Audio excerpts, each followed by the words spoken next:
भूतं च भव्यं च सर्वं यच्चादिष्टते स्वरस्य च केवलं तस्मै ज्येष्ठाय ब्रह्मणे नमः। तस्मै ज्येष्ठाय ब्रह्मणे नमः। तस्मै ज्येष्ठाय ब्रह्मणे नमः। सभी को सादर नमस्ते। पहले सप्ताह त्योहारों के कारण उपस्थित नहीं हो सका, मैं क्षमा प्रार्थी हूँ। इससे पहले हमने 2 मंत्र तस्मै देवाय हविषा विधेम जो थे उन पे हमने चर्चा की थी। आज 2 मंत्र और यजुर्वेद के जो मंत्र हैं, ये 23 में अध्याय का 3रा मंत्र, ओम य प्राणतो निमिषितो महित्वैकद्राजा जगतो बभूव ये अस्य द्विपद चतुष्पद कस्मै देवाय हविषा विधेम।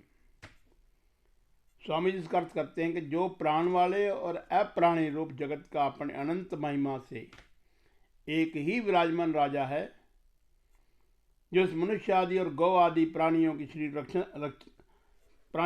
रचना करता है।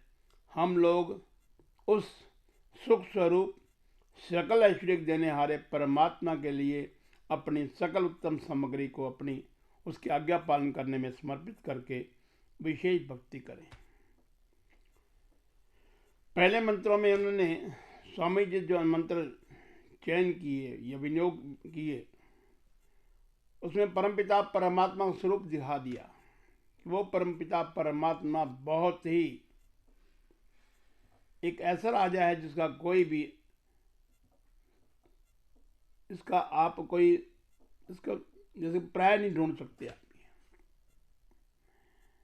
और इसी प्रकार यहाँ वो जो कह रहे हैं प्राण वाले और अप्राण वाले, मतलब जड़ और चेतन दोनों के लिए ही है। तो सबका विराजमान राजा कौन है? एक परमपिता परमात्मा ही है। और जब यहाँ लिखते हैं कि उस देखिए कस्मै देवाय हविषा विधेम का अर्थ किया जो कि हम उस सकल ऐश्वर्य के देने हारे वो परमपिता परमात्मा सकल ऐश्वर्य का पालन धारण करने वाला है। ऐश्वर्य सिर्फ उसी में है। वैसे आज हम भगवान के नाम से कई करते हैं, उसमें भी ऐश्वर्य आता है, परंतु जब सबसे ज़्यादा ऐश्वर्य जिसे कह सकते हैं हम, वो परमपिता परमात्मा के पास और किसी के पास नहीं है। और वह परमात्मा कहता है अपनी सकल उत्तम सामग्री को उसकी आज्ञा पालन में समर्पित करके विशेष भक्ति करें। यहाँ 2 बातें आई हैं। एक तो ये कि उस परमपिता परमात्मा को समर्पित जो करना, उत्तम सामग्री समर्पित करनी, हवी जो देने हमने वो उत्तम सामग्री की देनी है। और दूसरी बात आज्ञा पालन जो है वो उस परमपिता परमात्मा की भक्ति तभी मानी जाएगी यदि हम उसकी आज्ञा का पालन करेंगे। तो यहाँ पर अपनी सामग्री जो है उत्तम सामग्री कैसे होगी? शब्द उत्तम सामग्री आ रहा है। उत्तम सामग्री का मतलब ये कि देखो परमपिता परमात्मा ने हमें जो शरीर दिया है, देवानाम परायोध्या, इसमें देवताओं का वास है। परमात्मा की सबसे उच्चतम कृति जो है वो मनुष्य है। और इसलिए कहते हैं कि जो हम उत्तम सामग्री कौन है, परमपिता परमात्मा ने जो हमें प्रदत्त की है वो मनुष्य मात्र है।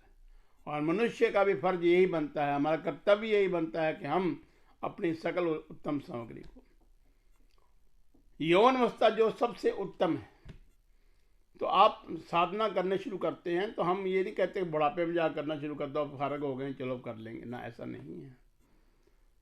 अब इनके आगे हम देखिए सकल उत्तम सामग्री का मतलब यहाँ के यौवन अवस्था है वहीं से शुरू कर दीजिए आप। वह तो ब्रह्मचर्य शुरू हो जाता है। गुरुकुल में जब पढ़ाते थे तो गायत्री मंत्र से शुरू करके सारे का सारा जो शिक्षा थी वो इसी पर आधारित थी। तो अपने आप को समर्पित करने के लिए हम जो उत्तम सामग्री हमारी ये कि हम अपनी यौवन अवस्था करें और इसके साथ साथ हम अपने मन बुद्धि और जो उससे प्रीति जो है वो पैदा करें, ताकि हम परमपिता परमात्मा के समीप पहुंचकर उसकी उपासना करनी शुरू कर दें। इसी प्रकार धर्म पूर्वक, अधर्म पूर्वक नहीं, धार्मिक एक प्रवृत्ति होनी चाहिए, उससे परमपिता परमात्मा की हम भक्ति करें। और दूसरी बात, उच्चतम जो समय कौन सा है? प्रातःकाल का समय है, जब सूर्य उदय हो रहा है। परमपिता परमात्मा सविता देव से हमें प्रेरणा दे रहा है, उठिए, उद्बुद्ध स्वाग्ने, अपनी अग्नि को जगाइए, कहता है। तो उस परमपिता परमात्मा को समर्पित कर देते हैं हम। और फिर कहते हैं आज्ञा पालन में समर्पित कर, उसके परमपिता की आज्ञा का पालन करना, ये सबसे बड़ा एक भक्ति का साधन यही है। यदि हम उसकी आज्ञा का पालन नहीं करते, इसका मतलब हम परमपिता परमात्मा पर न विश्वास करते हैं, न उसकी आज्ञा को मानते हैं। इसी प्रकार से हम उत्कृष्ट ज्ञान के द्वारा प्रचार और प्रसार करें। पहले उत्कृष्ट ज्ञान प्राप्त करें, गुरुजनों से सीखें, वेद मार्ग जो बता रहा है उससे सीखें, अग्नय नय सुपथा राय, तो हम उस रास्ते पर चलें जो सुपथ हो। और विश्व की जो बंधुत्व भावना है, कणवंतो विश्व आर्यम, सारे विश्व को हमने आर्य माना हुआ है। तो उस आर्य तत्व को हम मानते हुए परमपिता परमात्मा की स्तुति करेंगे, तो जाकर ये हमारा ये मंत्र जो है, ये पद जो है, ये सार्थक होता है। जिससे स्वामी जी ने अर्थ किया है। अब इसके पश्चात दूसरा मंत्र ले लीजिए। ये यजुर्वेद का 32वें अध्याय का 6ठा मंत्र है। ओम येन द्यौरुग्रा पृथ्वी च दृढ़ा, येन स्वसत्वितं येन नाक यो अंतरिक्षे रजसो विमान, कस्मै देवाय हविषा विधे। जिस परमात्मा ने तीक्ष्ण स्वभाव वाले सूर्य आदि और भूमि को धारण किया है, जिस जगदीश्वर ने सुख को धारण किया और जिस ईश्वर ने दुख रहित मोक्ष को धारण किया है, जो आकाश में सब लोक लोकांतरों का विशेष मान युक्त, अर्थात जैसे आकाश में पक्षी उड़ते हैं वैसे सब लोगों का निर्माण करता है, भ्रमण कराता है। हम लोग उस सुखदायक कामना करने की योग्य, देखिए यहाँ पर वो आ रहा, कस्मै देवाय हविषा विधेम का पद का अर्थ, हम उस सुखदायक कामना करने की योग्य परम ब्रह्म की प्राप्ति के लिए सब सामर्थ्य से विशेष भक्ति करें। पहला जो मंत्र उन्होंने अर्थ किया था उसमें उन्होंने योगाभ्यास और अति प्रेम से कहा। दूसरे मंत्र में फिर आत्मा और अंतःकरण के बाद विषय में बात की उन्होंने, हम भक्ति करें तो आत्मा अंतःकरण से करें। और तीसरा जो भी मंत्र पढ़ा हमने, सकल उत्तम सामग्री उसकी हवि दें हम। और यहाँ पर क्या है, सब सामर्थ्य से।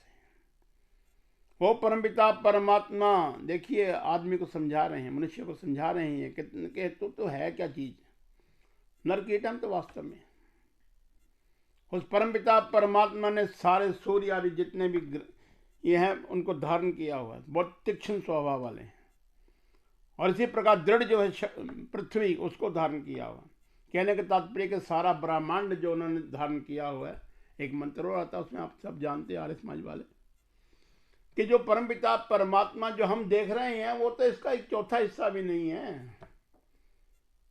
हमारी आंखों से ओझल, आंखों से परे बहुत कुछ है जो परमपिता परमात्मा ने बनाया है। विष्णु कर्माणि पश्यत, उसके कर्मों को देखिए।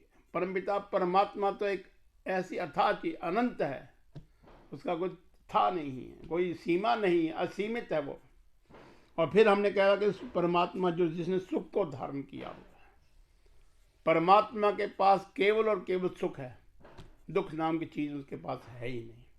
दुख तो हम पैदा करते हैं अपने कर्मों के अनुसार से, और उसका परिणाम हम भुगतते हैं।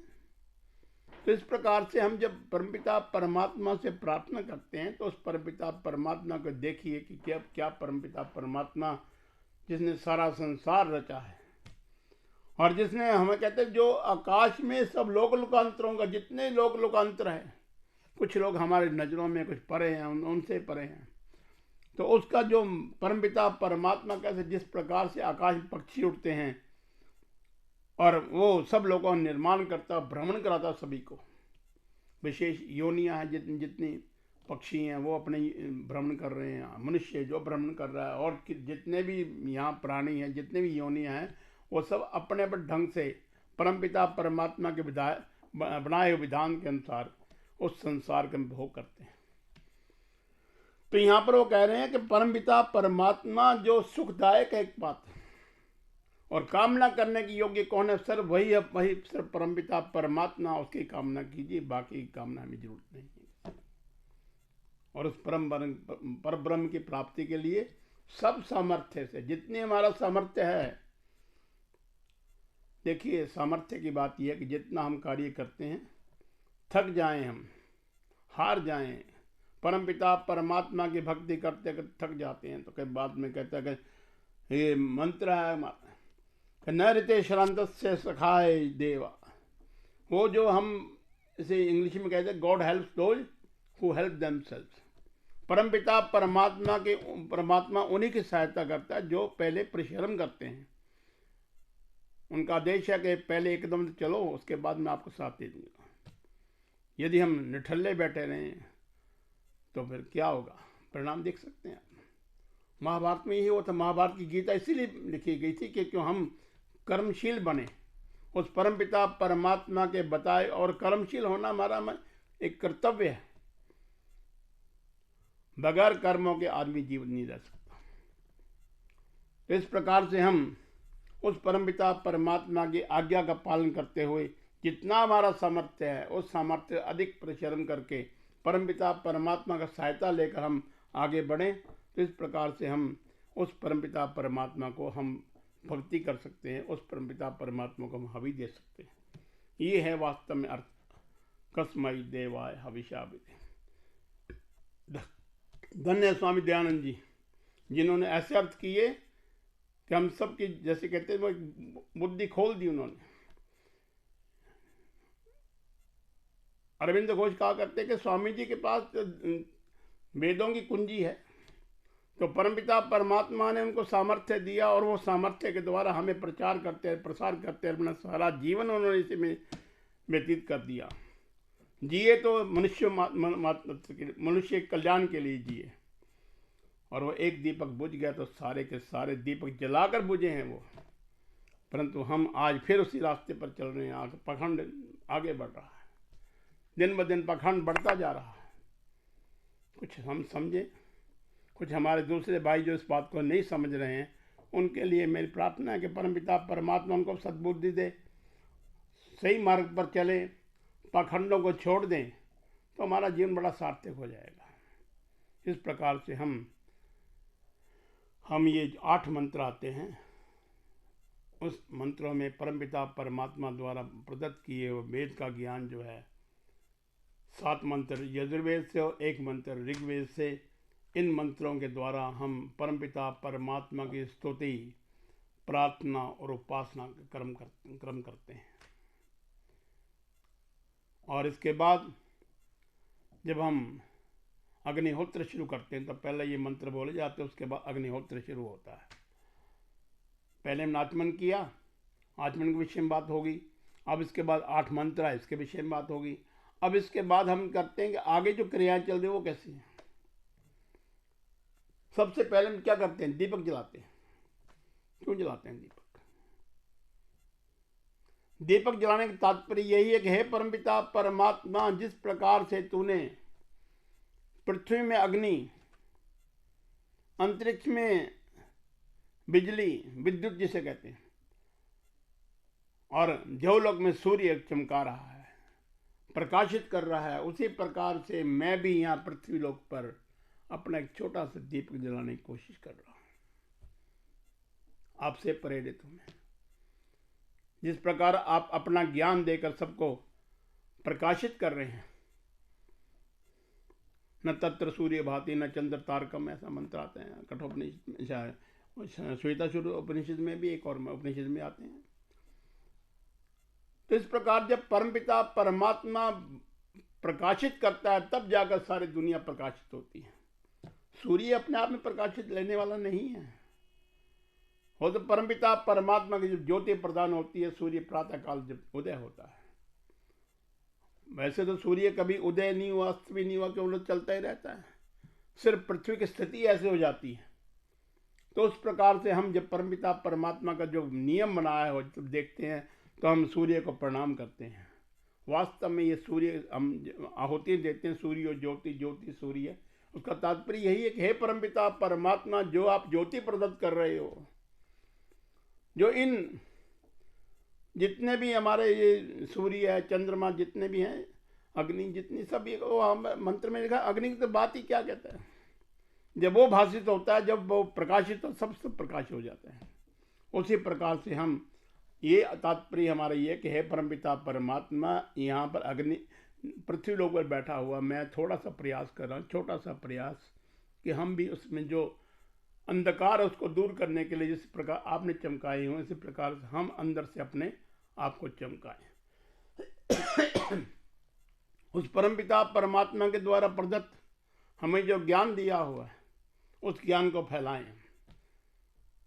तम सोमा ज्योतिर्गमय मृत्योरमा अमृतम गमय, इसका तात्पर्य यही है, अपने आप को प्रकाशित। उद्बुद्ध स्वाग्नि क्यों बोलते, इसलिए बोलते हैं, थोड़ा मंत्र को देखिए, सिर्फ इस अग्नि पर आप मतलब उसके लक्ष्य पर ना हो। हमारा लक्ष्य क्या है कि हम अपने जीवन को सफल बनाते हुए अपनी आत्म अग्नि को जगाएं। और दूसरी बात और कि ये पृथ्वी लोक, तीनों लोगों का ये अग्नि जो हमारी हम जला रहे हैं, वो एक रिप्रेजेंटेशन है उसकी। उस रिप्रेजेंटेशन से तीनों लोगों का हम यहाँ परमपिता परमात्मा के सामर्थ्य से, परमपिता ज्ञान के द्वारा हम दीपक जला रहे हैं, और हम कहते हैं कि आगे सारा प्रकाश फैले, और उस दीपक से आगे अग्नि प्रज्वलित करते हैं। और हम जैसे जैसे आगे चलते जाएंगे, और फिर देखिए यहाँ पर हम क्या बोलते हैं, मंत्र बोलते हैं भू भव स्व, 3 मंत्र, सिर्फ 3 ये विहरतियाँ हैं। ये यहाँ यूँ के लिए परमपिता परमात्मा का गुण है ये। भू भव स्व का अर्थ बनता है पृथ्वी लोक, अंतरिक्ष लोक, ध्यवलोक, वो हमने बता दिया।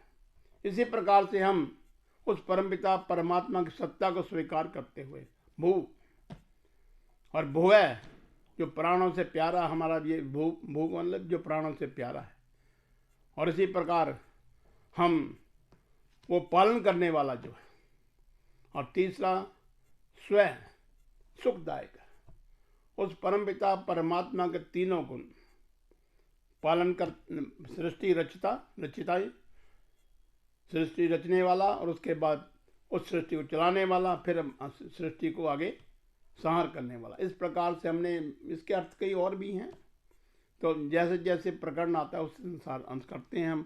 और हम परमपिता परमात्मा द्वारा प्रदत्त जो है हमारे एक विचार जो आया है, उस विचार को सार्थक करते हुए हम अपने आप को उसमें समर्पित करते हैं और दीपक जलाते हैं। हे परमपिता परमात्मा, ये हमें प्रकाशित करे, हमें अंदर से प्रकाश करे, पैदा करें, और उस प्रकाश से हम अपने जीवन को सार्थक करें। इस प्रकार से दीपक जलाया जाता है। उसके बाद आगे जब मंत्र आएंगे, थोड़ी थोड़ी व्याख्या उसकी होगी, और साथ में जो क्रियाएं साथ में उनके विषय में बात की जाएगी। बहुत बहुत धन्यवाद। ओम शांति शांति शांति।